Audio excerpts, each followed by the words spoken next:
का फंक्शन, ठीक है।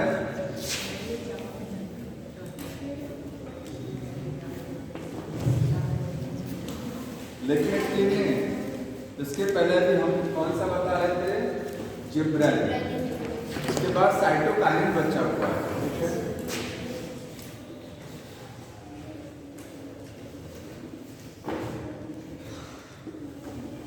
इधर देख लीजिए पीछे सामने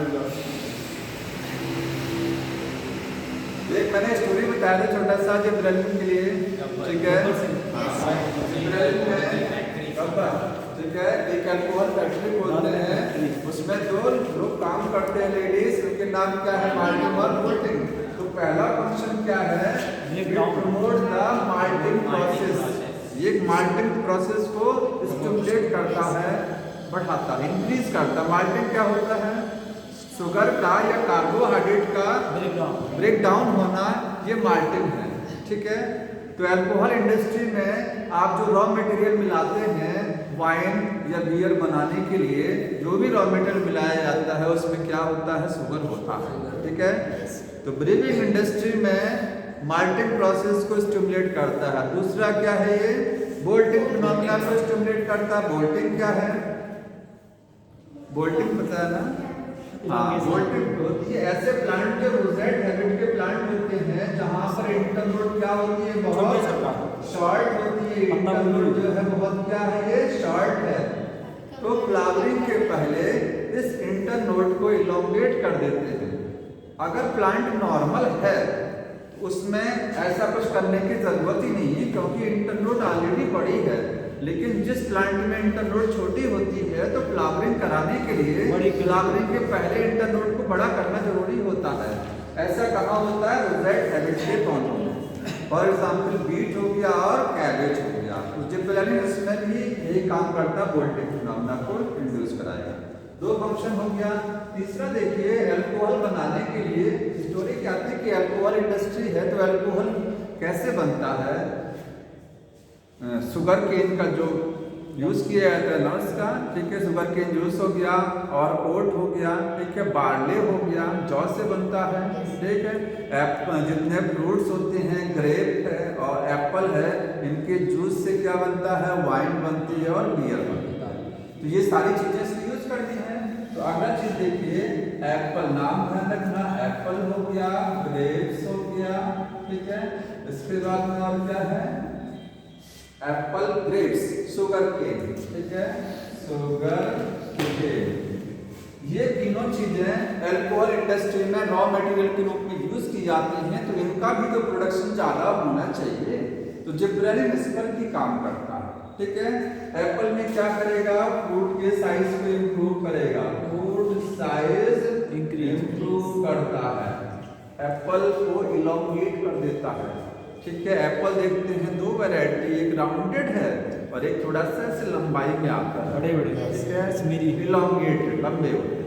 तो इसके फ्रूट के साइज को इंप्रूव करता है, इलोंगेट करता है एप्पल में, कौन, जिब्रेलिन, क्योंकि ये हाइट बढ़ाने के लिए रिस्पॉन्सिबल होता है। तो कहीं ना कहीं फ्रूट में भी क्या करता है, ये लेंथ को इंक्रीज कर रहा है। ग्रेप में क्या करेगा, ग्रेप के साइज को बढ़ाएगा नहीं, ग्रेप के साइज को नहीं बढ़ाएगा, ठीक है।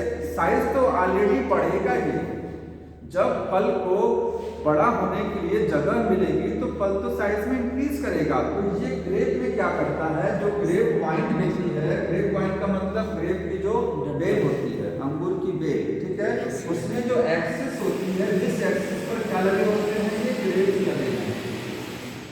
ये देखिए ग्रेप्स बिताने लगे हुए यहाँ पर, ये इस एक्सिस को क्या कर देता है, इलोंगेट करा देता है। अब देखिए जब ये एक्सिस बड़ी हो जाएगी, ये जो ग्रेप के फ्रूट्स हैं, फल हैं, उनको जगह मिल जाएगी साइज बढ़ाने के लिए। अदरवाइज जब ये छोटा होगा तो ये सट के रहेंगे तो साइज भी नहीं बढ़ेगा। तो ग्रेप का साइज भी इंप्रूव हो रहा है और ग्रेप का नंबर भी बढ़ रहा है, क्योंकि ग्रेप वाइन की जो एक्सेस है, अंगूर की जो बेल होती है उसकी जो एक्सेस होती है या इंटरनोड कह सकते हैं उसमें है, उसको इलोंगेट करा दे रहा है। तो ग्रेप का प्रोडक्शन बढ़ रहा है, एप्पल का प्रोडक्शन बढ़ रहा है कहीं ना कहीं, ठीक। तो ग्रेप यहाँ लिखेंगे, इंक्रीज करता है साइज ऑफ ग्रेप वाइन, ठीक है, वेन का, ठीक है, वेन। किसके लिए? फ्रूट्स के लिए। शुगर केन में क्या करेगा? शुगर केन में जानते ही हैं, शुगर केन में अगर इंटरनोड की लंबाई बढ़ा दी जाए तो शुगर केन में शुगर ज्यादा बनेगा, शुगर कंटेंट इंक्रीज हो जाएगा। समझ गया? इस जितना बड़ा इंटरनोड होगा, क्योंकि इसी शुगर केन के स्टेम से हमको शुगर मिलता है, ठीक है। यहाँ पर इंक्रीज करता है क्या चीज? इंटरनोड। इंटरनोड को इंक्रीज करेगा जिससे शुगर कंटेंट बढ़ जाएगा। कितना इंक्रीज करता है? डाटा देखा बुक में 25 टन पर एकड़। एक एकड़ में या 20 टन जो भी लिखा गया, 20 टन पर एकड़ इंक्रीज हो जाता है जिब्रेलिन मिलाने से, जिब्रेलिन की वजह से प्रोडक्शन। टन माने शुगर का टन, टन माने कुंटल होता है। एक कुंटल होता है।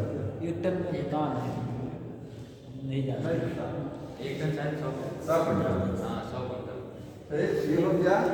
तो एक चीज और देखिए, तो फिर से देख लीजिए अल्कोहल इंडस्ट्री।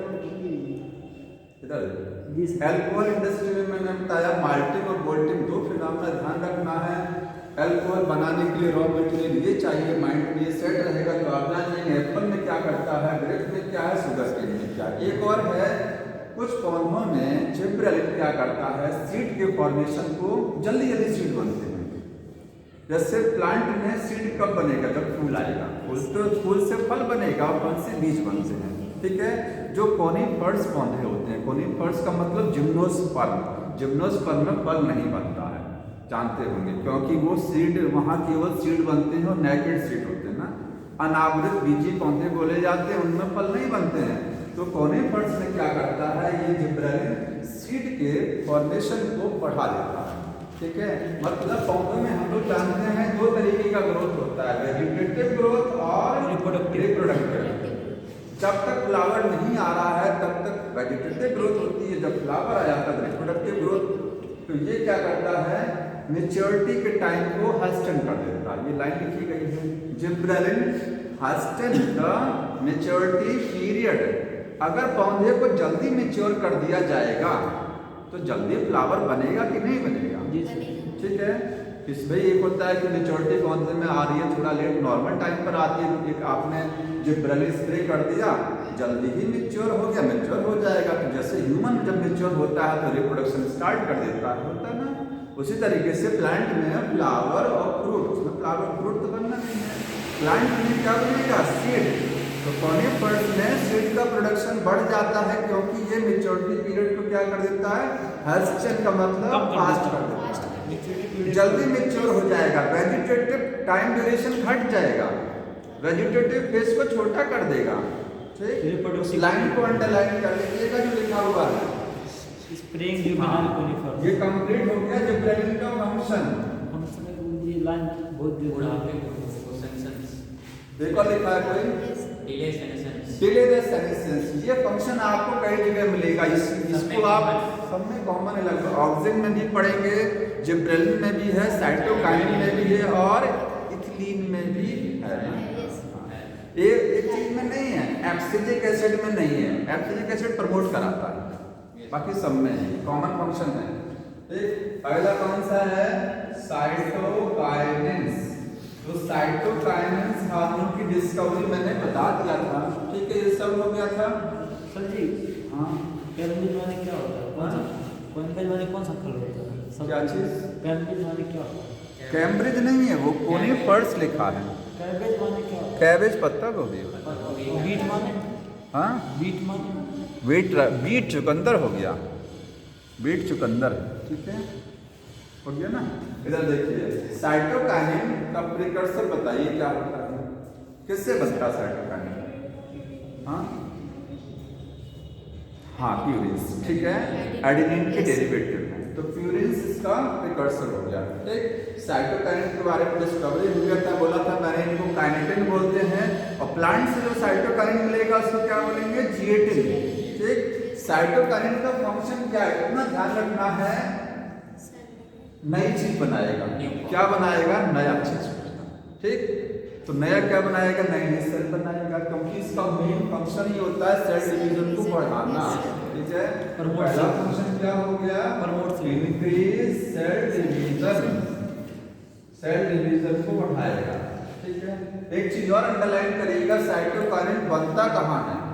तो मेनली तो ये रूट टिप में बनेगा। मेनली कहाँ, जहाँ कोशिका विभाजन होता है वहीं साइटोकाइनेट बनता भी है। रूट की टिप पर बनेगा। जो बर्ड्स होती हैं, शूट बर्ड, ऐसी कली जिससे क्या बन सकता है, तना बनता है या साइड ब्रांच बनती है, उसको शूट बर्ड बोलते हैं। देखिए अंडरलाइन करिए, वहां बनेगा। और कुछ एपिकल मेरिस्टम के पास है। तो पहला फंक्शन समझ में है, सेल डिवीजन को इंक्रीज करता है। दूसरा है नई पत्तियां बनाएगा, न्यू लीफ फॉर्मेशन, नई पत्ती इसी से बनेगा। और जब नई पत्तियां बनेगा तो क्लोरोप्लास्ट, अगर प्लांट के लीफ में क्लोरोप्लास्ट की संख्या बढ़ानी है, कौन बढ़ाएगा ये? ठीक है, increase the number of chloroplast, increase number of chloroplast. एक फंक्शन इसका जो बहुत इंपॉर्टेंट है, ऑक्सिन का just opposite, auxin apical dominance को प्रमोट कराता है और ये एपिकल डोमिनेंस को इनहिबिट कराएगा। अगर साइटोकाइनेट ज्यादा है तो पौधे में साइड ब्रांच ज्यादा निकलेगा। ऑक्सिन ज्यादा है तो साइड ब्रांच की ग्रोथ कम रहती है, एपेक्स डोमिनेंट रहता है। तो दोनों अपोजिट हैं। ये इनहिबिट कराता है एपिकल डोमिनेंस को and promote the growth of the lateral branches, lateral branches की ग्रोथ को प्रमोट कराएगा और एपेक्स को सप्रेस कराएगा। ठीक है, लिखेंगे inhibit apical dominance, apical dominance. अब क्वेश्चन ये आता है कि जब दो हार्मोन के फंक्शन अपोजिट होते हैं तो उसको बोलते हैं they are antagonistic in nature. कैसे है नेचर में? एंटागोनिस्टिक का मतलब विरोधी हैं। इस पॉइंट से अगर आप देखेंगे, इस पॉइंट से ऑक्सिन का एंटागोनिस्टिक साइटोकाइनेट है ना, इस पॉइंट से केवल, क्योंकि वो प्रमोट कराता है तो इनहिबिट कराता है। ठीक है, तो लिख सकते हैं यहाँ पर, बुक में नहीं लिखा है, लिख लीजिएगा antagonistic, antagonistic to auxin, to auxin, हाँ टू ऑक्सिन। ऑक्सिन के लिए ये एंटागोनिस्टिक फंक्शन है, ये अपोजिट अपोजिट फंक्शन होता है। तो हो गया, और कुछ है इसमें? नहीं ना। देखिए एक आध फंक्शन और होंगे, सीधे क्लिक पर आ जाते हैं।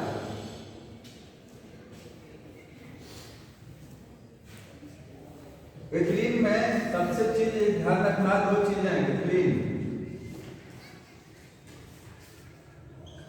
पहला तो ये गैसियस हार्मोन है। कैसा है? गैसियस। एक अकेला प्लांट हार्मोन जो गैस नेचर का होता है वो है इथिलीन। ठीक है, और सबसे ज्यादा मतलब most important plant hormone used in the agriculture. कौन सा? आधा डिस्कवरी में हो गया, वो हमने सारी चीजें जब डिस्कवरी बता रहे थे, हाँ बता दिया था मैंने उसमें। अभी मैंने रिवाइज भी किया कि काइनेटिन और जिएटिन मैंने रिपीट किया था ना, मैंने उस दिन भी बताया था, लास्ट टाइम हो गया था। कोई समस्या हो तो बताइए उसमें। देखिए इथिलीन एक अकेला प्लांट हार्मोन है जो गैस नेचर का है। ठीक है, और इथिलीन प्लांट एग्रीकल्चर में सबसे ज्यादा फंक्शन इसी के हैं। आप जितने फंक्शन पढ़ते हैं इतने फंक्शन ऑक्सिन के नहीं है, इतने किसके नहीं है, जिब्रेलिक एसिड के साइटो सबसे ज्यादा फंक्शन इसी के हैं। आप पैराग्राफ में देख लीजिए, सबसे ज्यादा डिटेल इसी की लिखी गई है। तो एक लाइन भी लिखा बुक में कि ethylene have most highest function in the agriculture. Agriculture में सबसे ज्यादा फंक्शन या इंपॉर्टेंट हार्मोन कौन सा है? इथिलीन है। बीच में एक लाइन लिखी गई है, अंडरलाइन कर लीजिएगा। ठीक है, highest function in agriculture. Agriculture में ये सबसे ज्यादा इंपॉर्टेंट हार्मोन है। ठीक है, यहाँ ऐसे लिखेंगे most important hormone, important hormone in agriculture. Agriculture में सबसे ज्यादा महत्वपूर्ण हार्मोन कौन सा होता है? इथिलीन, क्योंकि सबसे ज्यादा फंक्शन इसी के हैं। ठीक है, और गैस नेचर का एक चीज छूट गया था, इथिलीन का प्रिकर्सर क्या होता है, किससे बनता है इथिलीन, ये नहीं बताया था मैंने। तो इसलिए कि मीथियोनाइन अमीनो एसिड होता ना, लिख लेना मीथियोनाइन। मीथियोनाइन इज द प्रिकर्सर प्रिकर्सर का मतलब कि थ्रीन बनता किससे है? मीथ्योनाइन। प्लांट की बॉडी में थ्रीन मीथ्योनाइन से बनेगा, ठीक है। और बताइए प्लांट की बॉडी में थ्रीन बनता कहाँ है? तो केवल दो जगह बनेगा। पूरे प्लांट बॉडी में कहीं पर भी थ्रीन बन सकता है। बाकी जितने हार्मोन आपने पढ़े, ध्यान सुनिएगा, जितने हार्मोन पढ़े वो कोई भी हार्मोन ऐसा नहीं है कि जो हर जगह बन जाए। बहुत सारे हार्मोन रूट की टिप पर, कुछ स्टेम की टिप पर, कुछ फ्रूट में, कोई हार्मोन ऐसा नहीं है कि जो पूरी बॉडी में बने। ये अकेला हार्मोन है जो पूरी बॉडी में कहीं पर भी बन सकता है, क्योंकि ये उस हिस्से में बनता है जहाँ पर एजिंग होती है, जहाँ बुढ़ापा आता है, या जहाँ या कच्चे फलों में बनता है जहाँ फल पकता है, ठीक है। बुढ़ापा तो किसी भी हिस्से में हो सकता है ना, किसी पार्ट में एजिंग हो सकती है, सेनेसेंस किसी एक पार्ट में हो सकती है ना, कोई स्पेशल तो होता नहीं कि इस पार्ट में सेनेसेंस नहीं होगी। तो इसलिए जो लिखा गया इंपॉर्टेंट करके सिंथेसिस कहाँ होती है, तो सिंथेसिस इसकी दो जगह, स्पेशली दो जगह होती है, लेकिन कहीं पर भी हो सकती है, ठीक है। एक आपको ये फ्रूट मिलेगा, फ्रूट राइपनिंग, जहाँ फल पकता है, क्योंकि इसका मेन काम है फ्रूट को पकाना। तो कच्चे फल में ये मिलेगा, जब ये पकने लगेगा फल तो वहाँ देखने को मिलेगा, ठीक है। राइपेंड फ्रूट आप बोल सकते हैं। और दूसरा कहाँ मिलेगा? ये सेनेसेंस पार्ट, हाँ, ऐसे पार्ट प्लांट के जहाँ एजिंग हो रही है, ओल्ड पार्ट उसको बोल सकते हैं। सर ये प्लांट के रिस्पायरेशन में सब बता रहे हैं, रेस्पिरेशन इसी में है, फ्रूट राइपनिंग रेस्पिरेशन से कनेक्ट है, ठीक है। ये हो गया सिंथेसिस, ठीक है, मैच्योर पार्ट में होती है। अब इसका फंक्शन, तो फंक्शन इसके बहुत ज़्यादा है, तो थोड़ा सा दो दिन में आप देख लीजिएगा। पहला फंक्शन इसका है ट्रिपल रिस्पॉन्स, ठीक है। ट्रिपल रिस्पॉन्स समझते हैं, तीन काम एक साथ करता है। तीन काम, ऐसे तो देखा जाए हर हार्मोन के 10 फंक्शन है, 8-8, वो सारे फंक्शन एक साथ नहीं चलते हैं। ये ट्रिपल रिस्पॉन्स का मतलब फंक्शन तो बहुत सारे हैं, लेकिन एक फंक्शन ऐसा है जिसमें वो तीनों लगातार हो जाते हैं। वो तीनों फंक्शन क्या है? लगातार हो जाते हैं, बाकी फंक्शन बहुत सारे हैं, ठीक है। तो पहला फंक्शन इसका है ट्रिपल रिस्पॉन्स। अब इससे कंफ्यूजन ये होता है, एक आपने ट्रिपल एफ हार्मोन पढ़ा था ना एनिमल्स वाले में, एड्रेनलिन को क्या बोलते हैं? ट्रिपल एफ हार्मोन, ठीक है। फाइट, फ्लाइट और फ्राइट वाला हार्मोन, ये वाला नहीं होना इससे, ठीक है। यहाँ स्ट्रेस हार्मोन होता है एब्सिसिक एसिड, प्लांट का स्ट्रेस हार्मोन क्या है? Abscisic acid. ये ट्रिपल रिस्पॉन्स का सेंस होता है कि तीन फंक्शन एक साथ चलेंगे। पहला फंक्शन कौन सा होता है? पहला वर्ड इसमें लिखा हुआ देखिए, बताइए। उसमें एपिकल फॉर्मेशन होगा और स्टेम एक्सिस इलोंगेशन, एक पहला क्या लिखा गया है? तीनों एक साथ लिखे हुए हैं, तो हमको मिला नहीं, वो तीन एक साथ में हमको दे दो, थोड़ा सा दिमाग में उतर जाता है कभी कभी। एक सेकंड हम देख ले, नहीं पढ़ते बता पा रहे हैं कहाँ गया जी, नहीं, हाँ, horizontal growth of seedling, soiling of axis, ये लिखिए। पहला काम horizontal growth, soiling of axis, soiling of axis, और क्या है इसमें? Apical hook formation, apical hook formation. कहाँ हो रहा है? ये हो रहा है डाइकॉट सीडलिंग। डाइकॉट सीडलिंग का मतलब समझते हैं? नवजात छोटा सा नन्हा सा पौधा जो बन रहा है बीज से, वो होता है सीडलिंग, ठीक है। तो जब किसी भी बीज को, डाइकॉट की बात हो रही है, मोनोकॉट की नहीं। डाइकॉट का स्ट्रक्चर आपने पढ़ा है ना, ये द्विबीजपत्री है। जब बीज को आप ओपन करके देखते हैं, एनाटॉमी में है ये, तो उसमें आपको इस तरीके से ऊपर का हिस्सा प्लेब्यूल, नीचे का हिस्सा रेडिकल, प्लेब्यूल के नीचे एपिकोटाइल, इसके नीचे हाइपोकोटाइल, एक एक्सिस होती है ना, आखिर इसी एक्सिस से तो नया पौधा बनता है। ये बीज को चुके इसको भोजन प्रोवाइड कराते हैं ना इस पौधे को। तो जब डाइकॉट सीड फॉर एग्जाम्पल चने का सीड मिट्टी में बोया जाता है, तो सीड से जब पौधा बनता है तो पौधे में ये जो एक्सेस होती है, एक्सेस समझ रहे हैं ना, कि इसके निचले हिस्से से रूट बनेगा, ऊपरी हिस्से से तना बनना चाहिए। एक्सेस पहले ऐसे रन करता है, और नहीं समझ में आता तो पहले इसमें स्टार्टिंग में डायग्राम दिया है उसमें प्लांट ग्रोथ इस चैप्टर में शुरुआत में एक डायग्राम देखिए, लेफ्ट पेज पे डायग्राम बना है और पलटिए और जाइए, ये डायग्राम देखिए। हाँ, किस पेज नंबर पर बता दीजिए, ठीक है, दिखा दो, एक मिनट सबको दिखा देंगे। यही है हॉरिजॉन्टल ग्रोथ। देखिए यहाँ पर ये डाइकॉट सीड ऐसे ग्रो करता है।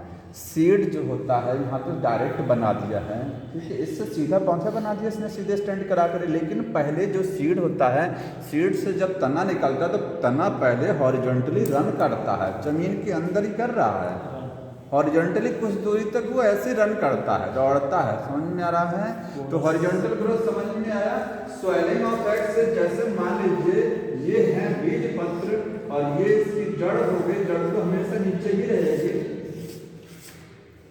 बीज से नन्हा पौधा बनने जा रहा है, जड़ तो नीचे ही जाएगी, लेकिन जो बाकी एक्सेस बची हुई है ना, वो थोड़ा सा ऐसे हॉरिजॉन्टली पहले वो रन करता है, सीधे स्टैंड नहीं हो जाता है कि पौधा सीधे एकदम तना ऊपर ही नहीं जाता, तना ऊपर कुछ समय बाद आगे जाएगा। ठीक, हॉरिजॉन्टल ग्रोथ हो गया। दूसरा क्या है? Swelling of axis. ये जो एक्सेस है ये थोड़ा सा क्या हो जाती है, बोल जाती है, स्वेल कर गया, ठीक है। इसके बाद क्या होगा? Apical hook formation. Apical hook ये होता है, इस तरीके से हुक लाइक स्ट्रक्चर बनती है। क्यों बनता है हुक लाइक स्ट्रक्चर? कोई बताएगा? क्योंकि देखिए, अगर सोचिए इसके यहाँ आगे के सिरे पर क्या लगा हुआ है, मेरिस्टेमेटिक टिश्यू है कि नहीं है? यही तो स्टेम का एपेक्स है। अगर ये सीधा उठ करके ऊपर जमीन पे, क्योंकि ये पौधा, ये बीज मिट्टी में अंदर है और मिट्टी को चीरते हुए जो है बीज का तना ऊपर निकलता है। बीज से जो तना बनता है वो मिट्टी को, सॉइल को पेनिट्रेट करते हुए ऊपर जाता है, फोर्स लगाता है, तो ये टूट जाएगा। अगर यही सीधे ऊपर उठ गया तो एपेक्स तो टूट जाएगा। इसलिए क्या होता है, इसमें एक हुक बनता, पहले मोटा हो जाएगा, ठीक है, इसके बाद में क्या होगा, इसमें हुक बनेगा। ये देखिए, ये एपेक्स पार्ट नीचे आ गया, जहाँ एपेक्स है, चोटी जो है, इसी पे मेरिस्टेमेटिक टिश्यू लगा है, ये नहीं हटना चाहिए। ये हो गया नीचे, बन गया ऐसे एपेक्स। ये इतना है, जान लीजिए तना, ठीक है, जो आगे फ्यूचर स्टेम बनाएगा। ये हो गया हुक लाइक स्ट्रक्चर। अब ये मिट्टी में ऐसे ऊपर उठता है, तो ये डैमेज नहीं, ये डैमेज हो भी गया तो कोई बात नहीं, ये नहीं होना चाहिए डैमेज। एपिकल, ठीक है, एपिकल हट बचा रहना चाहिए, ठीक। ये इसकी मदद से ऊपर उठता, जैसे मिट्टी के ऊपर आ गया तो तुरंत ही स्टैंड हो गया। ये इस तरीके से ये स्ट्रेट हो जाएगा। समझ में आया? तो ये तीन चीजें लगातार हो रही हैं, एक साथ हो रही हैं, इसलिए ट्रिपल रिस्पॉन्स। हाँ बताइए। जड़ और तना एक दूसरे का अपोजिट भाग का है। हाँ, अपोजिट भाग का, जड़ें नीचे जाएंगी, तना ऊपर जाता है। नहीं सर, जैसे जब इधर में रहता है तो जड़ इधर में रहेगा। हाँ हाँ, वो कोई जरूरी नहीं है वो तना इधर भी तो हो सकता है, वो तो मैंने बना दिया है। ये समझ में आई? सारी चीजें क्यों बनती हैं, एपिकल हुक क्यों बनता है, डाइकॉट में ऐसा होता है। ट्रिपल रिस्पॉन्स, एक काम खत्म हो गया। दूसरा फंक्शन क्या है, आप पढ़ के बताते रहिए, बहुत सारे हैं इसमें, का लाइन बोल दीजिए। Ethylene break the seed and bud dormancy. हाँ ठीक है। दूसरा क्या है, ब्रेक करता है seed and bud dormancy. Seed और बड डोरमेंसी को तोड़ेगा। एक चीज जान लीजिए, डोरमेंसी का मतलब सुप्तावस्था। अगर कोई सो रहा है तो उसको जगा दीजिए तो कहते हैं डोरमेंसी टूट गई, उसकी नींद टूट गई। बीज अगर रखा हुआ है सीड और किसी वजह से वो जर्मिनेट नहीं कर पा रहा है, बहुत सारे बीज होते हैं, कहते हैं खेत में डाल तो दिया लेकिन वो पौधा नहीं बनाया। क्यों नहीं बनाया? वो डोरमेंट कंडीशन में पड़ा हुआ, उसमें हार्मोन डिस्टर्बेंस हो गया है, कोई हार्मोन ज़्यादा हो गया है, डोरमेंसी बरकरार है, उसमें टूट नहीं रही है। टूटेगी तभी तो जर्मिनेट करेगा, ठीक है। तो डोरमेंसी का टूटना का मतलब सीड का जर्मिनेट होना होता है। तो ये क्या करता है, डोरमेंसी को तोड़ता है सीड का, और सीड को जर्मिनेट कराता है, ठीक है। बाकी सारे हार्मोन जो अब तक आपने पढ़े उसमें भी यही हाल था, सबके सब डोरमेंसी को क्या कराते थे, ब्रेक कराते थे। बड की डोरमेंसी का मतलब समझ रहे हैं, कली से या तो फल बनना, फूल बनना, या तो तना बनना। जो बर्ड होती हैं वो भी क्या करती हैं, डॉर्मेंसी उनकी भी टूट जाती है और वो स्टेम बना सकती हैं और फ्लावर बना देती हैं। सेनेशन ऑफ सेंस को। अगला फंक्शन देखिए क्या होता है, Promote फ्रूट की senescence। राइपनिंग। सेनेसेंस को प्रमोट करता है। ये ना, हाँ लिख लीजिएगा, प्रमोट सेनेसेंस, सेनेसेंस को प्रमोट करता है, ठीक है, मतलब एजिंग को डिले करता है, डिले द एजिंग। प्रमोट का मतलब समझ रहे हैं, और इसको डिले करने का। एक होता है अर्ली सेनेसेंस, बुढ़ापा जल्दी आ जाना, पौधा जल्दी ओल्ड हो जाना, एक होता पौधा लेट ओल्ड होगा, ठीक है। तो डिले द सेनेसेंस या प्रमोट द सेनेसेंस एक ही सर जी लेकिन high use most important agriculture के लिए आपने बताया था कि जल्दी करेगा पौधा जल्दी प्रमोट सेनेसेंस। हाँ ये प्रमोट है, सॉरी ये प्रमोट है, प्रमोट का मतलब अर्ली करना, जल्दी करना। ये प्रमोट है, जल्दी करना, जल्दी करना। प्लांट इनहिबिटर है ना ये, यस। इनहिबिटर भी है और प्रमोटर भी है, ज्यादातर क्या है इनहिबिटर है। प्रमोटर का मतलब ही अर्ली, ठीक है, अर्ली कर देगा, सेनेसेंस को डिले नहीं करेगा, जल्दी जाएगा, मतलब ओल्ड कंडीशन जल्दी जल्दी। जाएगा, प्लांट जल्दी प्रिफर हो जाएगा। और जल्दी सर जी यंग भी होगा। नहीं, नहीं अगला ये देखिए, सब यूज क्यों किया गया है, यूज किस लिए किया, फसल अच्छी हो जल्दी से अरे पके। ये पौध ये नेचुरली बनता भी तो है, ठीक है। प्लांट में एजिंग आ रही है, डिले हो रही है, उसके लिए रिस्पॉन्सिबल ये हार्मोन है। अगर ज़्यादा बन गए, प्लांट में ज़्यादा बन गए तो क्या होगा, एजिंग जल्दी हो जाएगी। सर जी कौन सा बारिश डाल के जल्दी जल्दी पौधा ग्रोथ कराते हैं, जैसे सुबह में इतना बड़ा था, हाँ, ऑक्सीजन, बड़ा हो गया। ऑक्सीजन, और उसके भी ऑक्सीजन छोड़िए, जो इंजेक्शन लगाया जाता है वो ऑक्सीटोसिन होता है, ठीक है। हाँ, ऑक्सीटोसिन खाना नहीं चाहिए, खाना चाहिए। नहीं, खाना क्या है, खाने को सब खा रहे हैं। आगे देखिए, मेन रिस्पायरेशन फंक्शन इसका फ्रूट राइपनिंग कराना, फल को पकाना, ठीक है। तो अगला फंक्शन क्या होता है, फ्रूट राइपनिंग कराना, फल का पकना एक इफेक्ट शो करता है, इसको बोलते हैं। इसमें होता क्या, फल पकता कैसे है, किसी को पता है फ्रूट पकता कैसे है? फ्रूट में सेल्स होती हैं, क्या होती हैं, सेल, ठीक है। और सेल के बीच में जानते हैं, दो सेल के बीच का जो जंक्शन होता है, जो कनेक्शन है, उसका मिडिल लेवलर बोलते हैं। जब फल कच्चा होता है तो टाइट होता है, जब फल पक जाता है सॉफ्ट हो जाता है। क्यों सॉफ्ट हो जाता है, क्योंकि सेल के बीच में जो मिडिल लेवला है, कोशिकाएं है ना फल में, तो फलों के में कोशिकाओं के बीच में मिडिल लेवलर डिसॉल्व हो जाती है। जब ये डिसॉल्व हो गया तो सारी सेल्स पास पास आ जाती हैं और फ्रूट पक जाता है, घुल जाता है, ठीक है, घुल जाता है एक तरीके से। तो कैसे राइपनिंग होती है, मिडिल लेवलर डिसॉल्व हो जाती है। दूसरी चीज होती है कि जब राइपनिंग होती है उस समय श्वसन की दर बहुत तेज हो जाती है, रेस्पिरेशन रेट पौधों में बढ़ जाता है, और इसको बोलते हैं क्लीमेट्रिक इफेक्ट, ठीक है। क्या बोलते हैं, क्लीमेट्रिक इफेक्ट। फ्रूट राइपनिंग होती है, कैसे होती है, बाय क्लीमेट्रिक इफेक्ट। क्लीमेट्रिक इफेक्ट का मतलब होता है कि रेस्पिरेशन की दर को बढ़ा देना। पौधों में जब फल पकता है तो फल में रेस्पिरेशन की दर क्या हो जाती है, बढ़ जाती है। अब कोई बताएंगे कि रेस्पिरेशन की दर बढ़ने से फल कैसे पकता है?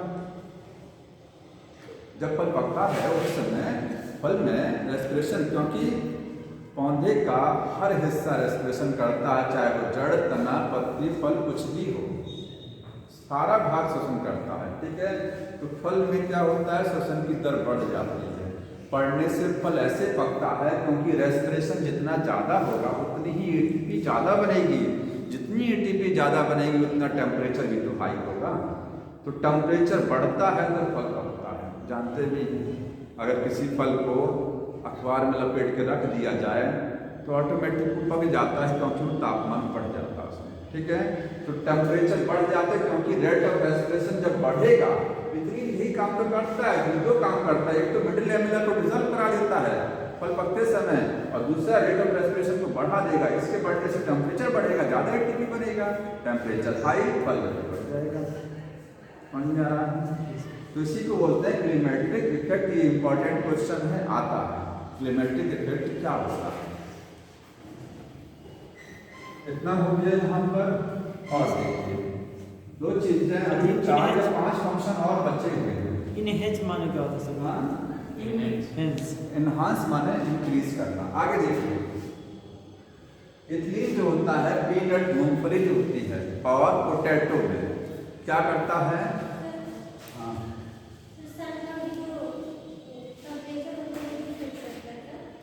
सल का टेम्परेचर, हाँ ऐसा फिक्स नहीं है, फिक्स नहीं रहता। प्लांट जो होते हैं, पहली बात तो ब्लड नहीं होता है हमारी बॉडी में, ब्लड टेम्परेचर मेंटेन कराता है।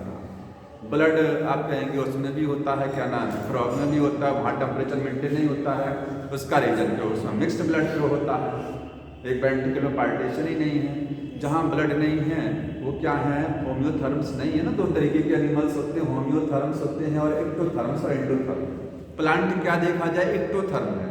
प्लांट की बॉडी का तापमान वातावरण से डिसाइड होता है, उसके अंदर कोई मैकेनिज्म नहीं है टेम्परेचर मेंटेन करने का, ठीक है, कांस्टेंट नहीं रहता। सर जी, तो प्लांट में पौधा फल अच्छे से पके और बाहर कच्चा तोड़ के बाहर पकाइए तो कौन सा न्यूट्रिशन ज़्यादा होगा, क्यों? भाई नेचुरली वाला ज़्यादा अच्छा होगा, आप आर्टिफिशियल पका रहे हैं उसको। सर इसमें के लिए ये रिस्पॉन्सिबल है, तेजी से रिस्पायरेशन बढ़ जाता है नेचुरल के लिए, उसके लिए तो आर्टिफिशियल के लिए इथेनॉल है ना केमिकल, तो वो तो नेचुरल में भी है।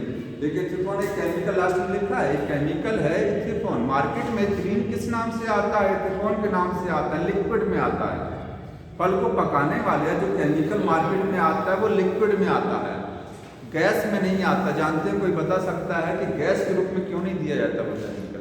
बटोर नहीं पाएंगे, बटोर नहीं पाएंगे, उसको उड़ जाएगी गैस, पता लगा फल पे मारे तो ऊपर चली गई, तब कहानी उसकी। इसीलिए वो लिक्विड फॉर्म में आता है, उसको स्प्रे कर दीजिए फलों पर, फल जल्दी पक जाएंगे। स्प्रे जब करेंगे तो उस लिक्विड से गैस बनती है, उस इथेनॉल केमिकल से इथीन गैस बनेगा, फिर वो गैस जो है फ्रूट में अंदर इंटर करेगी, उसको पका देगी।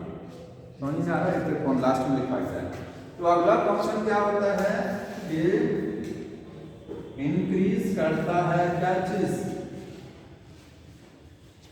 पीनट और पोटैटो में स्प्राउटिंग को, ठीक है। पीनट में seed generation, increase germination and peanut. Peanut का मतलब मूंगफली, and sprouting in potato, sprouting and potato. ये समझ रहे हैं क्या है? अगर इथीन का स्प्रे किया जाए या इथीन पौधे में ज्यादा बन रहा है तो इथीन किसके लिए रिस्पॉन्सिबल है? जो पोटैटो होता है उसमें स्प्राउटिंग का मतलब पोटैटो से आँखा आना, पोटैटो अंकुरित हो जाना होता है ना, कि आलू जो है रखे रखे उसमें आँखा निकल जाता है, वो इथीन की वजह से हो रहा है। स्प्राउटिंग वही चीज है, ठीक। और जो मूंगफली होती है उसके सीड को जर्मिनेट कराने में भी इसका रोल है, इसका इथीन का। अच्छा नहीं में नहीं, बुक में जो दिया वही आपको पढ़ना चाहिए, समझ में कह सकते हैं। वैसा कोई कहीं हम जानते भी नहीं है और समझने की जरूरत ही नहीं।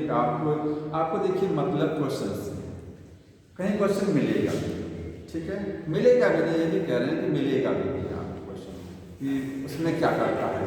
ऐसे तो बायोलॉजी एक ऐसी सब्जेक्ट इसलिए खतरनाक भी बोला जाता है ना, क्योंकि जब आप पूरा किंगडम पर प्लांट में पूरा डिवीजन पढ़ते हैं कि यहाँ से ले एल्गी से लेकर के जिम्नोस्पर्म तक पता नहीं 2.5 लाख पौधे, 2.5 लाख वैरायटी के हैं।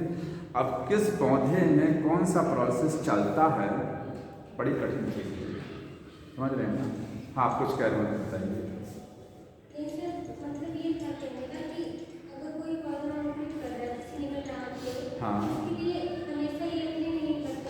हाँ, इथीन नहीं, सीड जर्मिनेशन में और भी है, लेकिन पीनट में स्पेशली इसी को रखा जाता है, ठीक है। हाँ, हो सकता है कि बाकी सीड में जर्मिनेशन में इसका रोल हो, ठीक है, लेकिन पीनट और पोटैटो में स्प्राउटिंग जो हो रही है स्पेशली ये है। समझ में आया? ये हो गया। अगली चीज देखिए, इसका इथीन का कुछ रोल है। ऐसे पौधे जो पानी में डूबे हुए रहते हैं, जिनका कुछ हिस्सा पानी में डूबा हुआ रहता है। चावल का जो पौधा होता है, चावल के पौधे के लिए पानी चाहिए, धान के लिए, लेकिन गेहूं के लिए नहीं चाहिए, कम पानी लगता है। इथीन चावल के पौधे में क्या करता है? एक लाइन लिखा है, इसमें नोट कर दे रहा हूँ, इन वाटर प्लांट्स, ऐसे पौधे जिनका कुछ भाग क्या है, पानी में डूबा हुआ, ठीक है।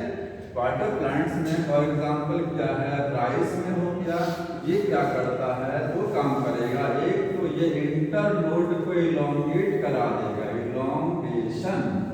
और दूसरा है ये पीटियोल को इलोंगेट करा देगा, पीटियोल इलोंगेशन। फायदा क्या होगा इससे?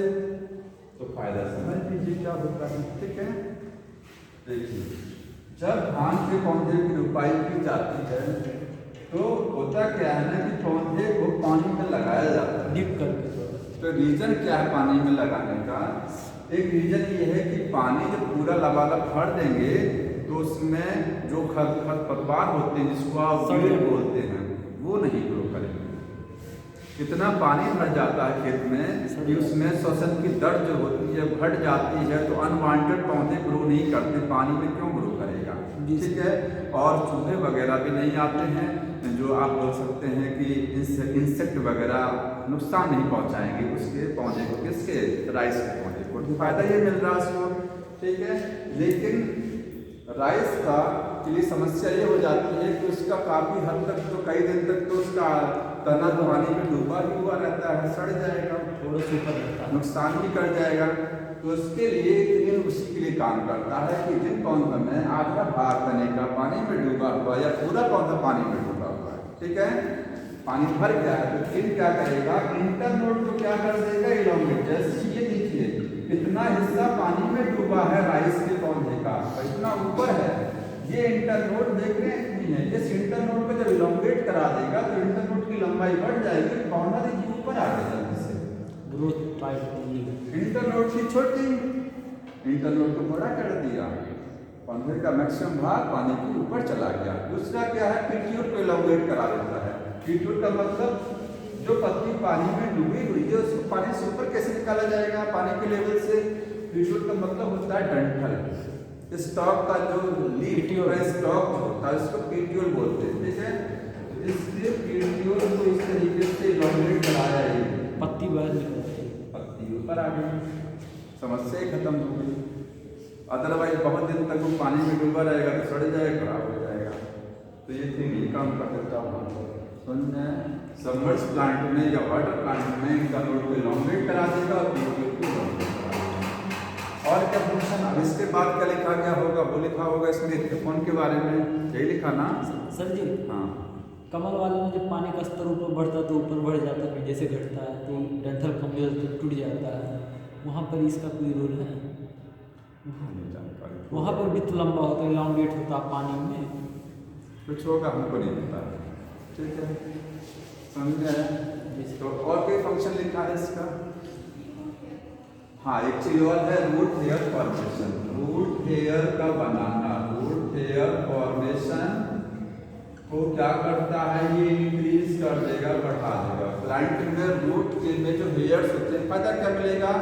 एब्जॉर्प्शन ऑफ मिनरल वाटर बढ़ जाएगा। जितना ज़्यादा रूट हेयर उतना वाटर मिनरल का एब्जॉर्प्शन फास्ट हो जाता है, ठीक है। और कोई और नहीं होगा इसमें, फोन के बारे में लिखा गया होगा, ठीक है। बहुत सारे फंक्शन देखिए, सबसे ज़्यादा फंक्शन एग्रीकल्चर में किसके हैं? ग्रीन के हैं, इसलिए मोस्ट इम्पोर्टेंट हार्मोन एग्रीकल्चर का यही है। इसके बाद कौन सा हो गया ना? सरफेस बढ़ाने से क्या मतलब? Surface area. देखिए ज़्यादा रूट हेयर होगा तो रूट का सरफेस एरिया बढ़ेगा, और रूट का सरफेस एरिया बढ़ेगा तो वाटर और मिनरल ज़्यादा एब्जॉर्ब करेगा पौधा, ठीक।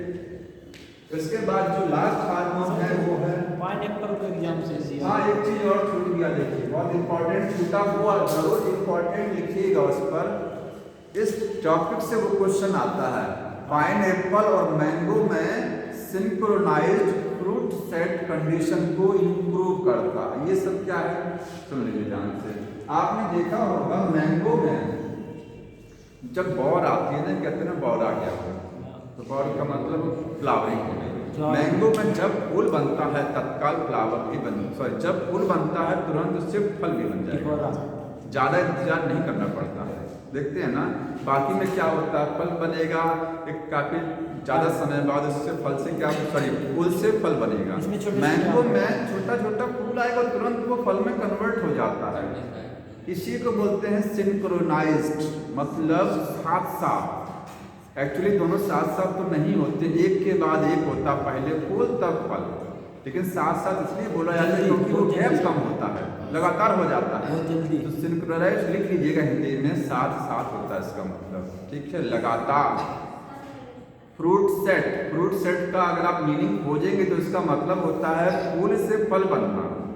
Formation of the fruit from the flower is called fruit set, ठीक है। तो पाइनएप्पल में और मैंगो में दोनों में फल, फूल से फल बनने की प्रक्रिया एक साथ हो जाती है, सिंक्रोनाइज कर देता है, एक साथ कर देता है, ठीक है।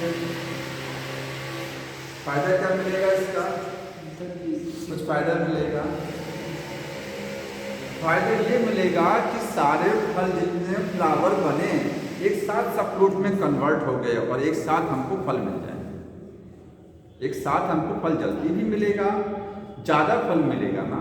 हो सकता है कि वो फ्लावर से फल बने ही ना, कभी कभी बनता भी नहीं है। तो सारे फ्लावर जो एक साथ कन्वर्ट हो जाएंगे फ्रूट में, तो प्रोडक्शन क्या हो जाएगा, बढ़ जाता। देखते भी होंगे ना मैंगो में फर्स्ट क्लास जितने मैंगो लग जाते हैं, देखिए ना, तो इसलिए होता है बच्चे। सर जी, और पाइनएप्पल और उनमें फिर क्या क्या अंतर होता है उससे बताइए। पाइनएप्पल और मैंगो में अंतर कुछ नहीं है, इतना ध्यान रखिए। वो पाइनएप्पल है, वो मैंगो है, दोनों में ही काम करता है।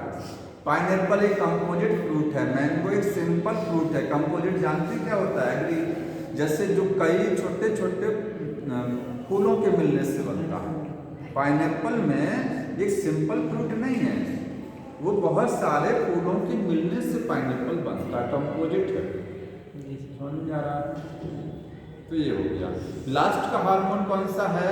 एब्सिजिक एसिड। एब्सिजिक एसिड कैसा हार्मोन है? Plant growth. इसके लिए दो लाइन बीच में डिस्टर्ब थोड़ा कम डिस्टर्ब बात नहीं सर, हाँ, इसके लिए दो लाइन बोलिए आप। हाँ। इसे समझा दिए, समझ में आ गया। तब क्या बता दें हम? बताओ हर चीज़। मैंगो वाला थोड़ा सा सिंक्रोनाइज फ्रूट सेट, ये तो एक दो लाइन हम बोले थे, तुमने लिखा नहीं। बताइए क्या करेंगे? तो सिंक्रोनाइज इसलिए मैंने बोला था ना, साथ साथ साथ, ठीक है। फ्रूट सेट का मतलब होता है फ्रूट सेट, फ्रूट का एक सेट आप बोल सकते हैं, ठीक है। तो एक साथ साथ मतलब फ्रूट सेट जो फ्लावर और फ्रूट साथ साथ में बनते हैं। समझ में आ गया? आगे बढ़ जाए। हाँ बताइए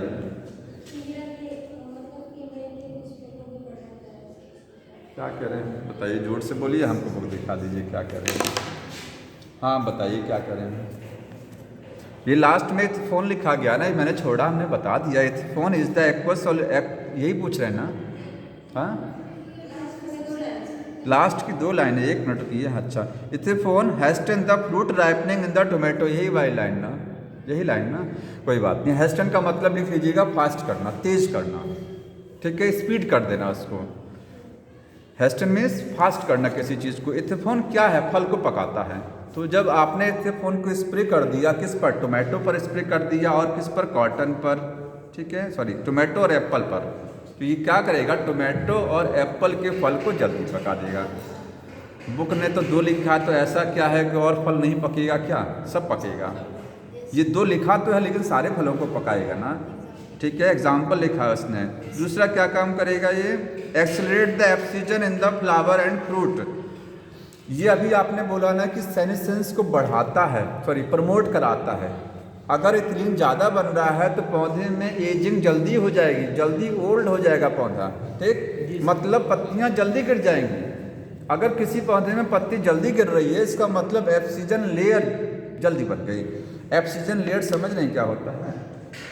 किसी भी प्लांट से या तो लीफ का गिरना या किसी फ्रूट का गिरना, इसको बोलते हैं ऑक्सीजन। ऑक्सीजन कैसे गिरता है? पत्ती और तने के बीच में जो कनेक्शन होता है, उस कनेक्शन के बीच में यहाँ एक लेयर बनती है। उस लेयर को क्या बोलते हैं? Oxygen layer. अगर ये लेयर बन गया, अगर ये लेयर बन गया तो ये लेयर क्या करेगी? दोनों को अलग कर देगी। दरार है किसके बीच में? तने और पत्ती, और तने और फल के जो स्टॉक होता है, फल का जो स्टॉक है, उसके बीच में ये दरार होती है। बन गया तो फल अलग है, फल या पत्ती टूट जाता है, ठीक। वैसे भी होता ना, जब तक दरार नहीं पड़ती है तब तक सेपरेशन नहीं होता, जानते हैं सब लोग, ठीक है। चाहे दोस्ती हो चाहे जो हो। हाँ, ये हो गया ऑक्सीजन। कुकुम्बर का एग्जाम। अब इसने लिखा है ये ऑक्सीजन के बारे में कि थिनिंग ऑफ कॉटन, जो कॉटन की थिनिंग हो रही है चेरी और walnut, oxygen in flower and fruit, तो इसकी वजह से कॉटन बहुत थिन हो जाता है। समझ रहे हैं, कॉटन पतला हो गया, चेरी में थिनिंग हो गया, वॉलनट। एक चीज़ समझिए, अगर फल जल्दी गिर जाएगा, कॉटन क्या होता है, कॉटन की जो बॉल होती है ना, ठीक है, तो अगर कॉटन जल्दी गिर गया इसका मतलब उसके धागे बढ़िया से मोटे नहीं हो पाए, वो कमज़ोर ही रह गए, बहुत जल्दी ही कॉटन का बॉल गिर गई, ऑक्सीजन हो गया, फल जल्दी गिर गया, फल डेवलप नहीं हो पाया। वॉलनट है ना, चेरी है, ये इनके फल जल्दी गिर जाते हैं, डेवलप नहीं हो पाते हैं, वही लिखा है थिनिंग हो जाती है। एक लाइन और है, promote the female flower in cucumber thereby increasing the yield. Cucumber जो खीरा होता है उसमें फीमेल फ्लावर के प्रोडक्शन को बढ़ा देता है, जिसकी वजह से यील्ड बढ़ जाती है। अब एक चीज़ हमको ये बताइए, मेल फ्लावर नहीं लिखा है इसमें, नहीं, हाँ ठीक है, इसने मेल फ्लावर नहीं लिखा है क्योंकि फीमेल फ्लावर की वजह से तो प्रोडक्शन होगा, ठीक है। जैसे अगर कहा जाए प्रेगनेंसी कौन कराता है, तो फीमेल कराती हैं, ठीक है, तो फीमेल की संख्या अगर ज़्यादा होगी तभी तो बच्चे ज़्यादा बनेंगे। मेल से ज़्यादा मतलब नहीं है, क्योंकि मेल से बहुत सारे स्पर्म बनते हैं, नेसेसरी एक ही स्पर्म होता है। ऐसे अगर मेल फ्लावर हैं वो अगर कम भी हैं संख्या में तो कोई बात नहीं है, क्योंकि एक मेल फ्लावर से जब पॉलन ग्रेन बनेंगे तो बहुत सारे बनेंगे ना, उड़ करके हवा के रास्ते जाएंगे। संख्या फीमेल फ्लावर की ज़्यादा होगी तो फल ज़्यादा बनेगा, क्योंकि फल बनाने में मेन रोल फीमेल फ्लावर का ही होता है, फीमेल पार्ट का ही होता है, समझ रहे हैं ना। मेल पार्ट से तो केवल पॉलन ग्रेन आता है। एक मेल फ्लावर होगा, 10 फीमेल फ्लावर हैं तब 10 में फल बनेगा, और अगर एक फीमेल फ्लावर है और 10 मेल फ्लावर हैं तो कोई मकसद ही नहीं है, बनेगा तो एक ही ना, ठीक है। ये हो गया। तब यहाँ पर एब्सिजिक एसिड एक इसमें ऐसे समझ लीजिए, इसी में से समझा दे रहे हैं। एब्सिजिक एसिड प्लांट ग्रोथ इनहिबिटर है, प्लांट में ये बहुत अच्छा काम नहीं करता कहीं पर भी, ठीक है, ग्रोथ को इनहिबिट ही कराएगा। समझ रहे हैं क्या करेगा, ये लिखा है कि अंडरलाइन करिए तीसरी line, it as the general plant growth inhibitor. चौथी लाइन देखिए, ये जनरल प्लांट ग्रोथ इनहिबिटर है, अंडरलाइन करते जाएं। जनरल क्या है, प्लांट ग्रोथ इनहिबिटर है and inhibitor of an plant metabolism. पौधे में जो मेटाबॉलिज्म उपापचय क्रियाएं चलती हैं उसको भी इनहिबिट करा देता है, ठीक है। सीड जर्मिनेशन को इनहिबिट कराएगा, को सोचना ही नहीं है, हर चीज़ को इनहिबिट कराएगा। जहाँ इनहिबिट वर्ड लग जाएगा वो समझ लीजिए एब्सिजिक एसिड की बात हो रही है। आगे लिखा है stimulate the stomata closure, stomata को बंद करता है, ठीक है, और पौधे को स्ट्रेस से दूर करता है। जब तापमान अधिक होता है तो प्लांट में स्टोमेटा बंद हो जाते हैं, पता होगा, दिन के दोपहर में स्टोमेटा क्या हो जाते हैं, कड़ी धूप में बंद हो जाते हैं, क्योंकि वाष्पोत्सर्जन की प्रक्रिया बहुत तेज़ हो जाएगी, वाटर लॉस हो जाएगा, तो ये स्ट्रेस को कम करता है। लिखा ना आगे कि बहुत सारे स्ट्रेस को टॉलरेट करने की क्षमता देता है, सहन करने की क्षमता देता है। हाँ, और क्या, अगर आपके अंदर स्ट्रेस को सहन करने की क्षमता है तो आप सरवाइव करेंगे, नहीं करेंगे। अब टेंशन के मारे मर गए तो बेकार है, ठीक है।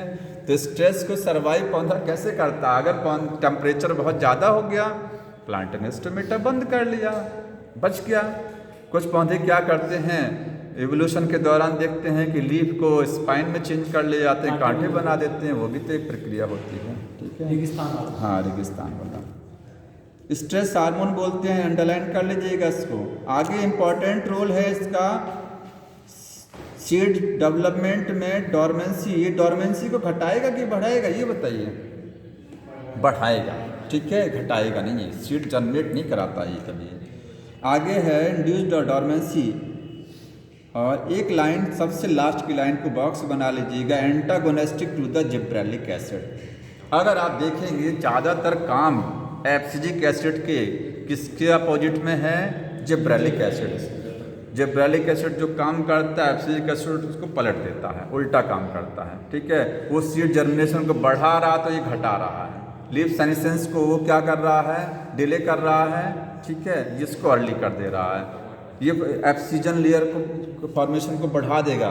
अगर एब्सिसिक एसिड पौधे में ज़्यादा है तो पत्ती जल्दी गिर जाएगी, पौधे से फल जल्दी गिर जाएगा, ठीक है।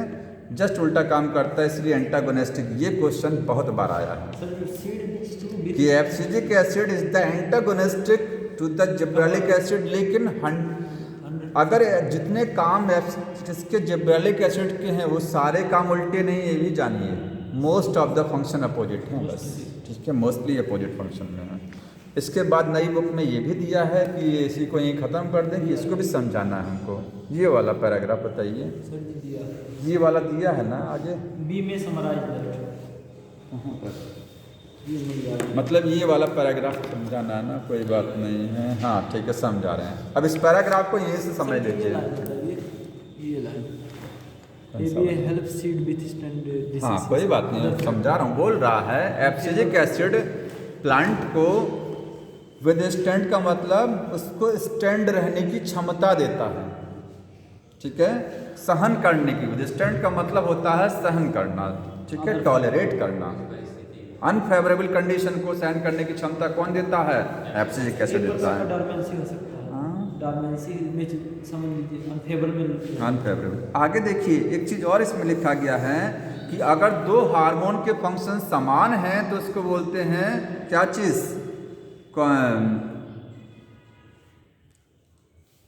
सिनर्जिस्टिक, ठीक है। इसने लिखा है कि हार्मोन के जो फंक्शन, ऐसे आपने पढ़ा इथिलीन का जो काम है वो काम किसी दूसरे हार्मोन का भी हो सकता है। कभी कभी दो हार्मोन के फंक्शन अपोजिट हो जाते हैं। कभी कभी ऐसा होता है कि कई हार्मोन के फंक्शन एक हैं। जो काम एक हार्मोन ऑक्सिन कर रहा है वही काम जिब्रेलिन भी कर रहा है, मतलब कई हार्मोन के काम एक है। जैसे एक फंक्शन अभी बताया इसने, कौन सा वाला था, कौन सा फंक्शन बताया था जो कई हार्मोन वही काम कराते हैं, सेनेसेंस वाला वर्क कई प्लांट हार्मोन कराते हैं, ठीक है। और कुछ फंक्शन ऐसे मिलेंगे जो पर्टिकुलर एक ही हार्मोन कराएगा। इस चीज़ को समझिए। कुछ पौधे में कुछ काम ऐसे होते हैं जो कई हार्मोन की वजह से चलते हैं। जैसे सेनेसेंस एजिंग जो है उसके लिए कई हार्मोन जिम्मेदार हैं। कुछ फंक्शन ऐसे हैं जिसके लिए केवल एक ही हार्मोन जिम्मेदार है। फॉर एग्जांपल राइपनिंग के लिए या एपिकल हुक बनाने के लिए केवल इथिलीन तो जिम्मेदार है। तो इथिलीन का एक स्पेशल काम हो गया, वो समझ में आ रहा है, ये चीज़ समझ में आई। और क्या है, समान काम और विपरीत काम, ठीक।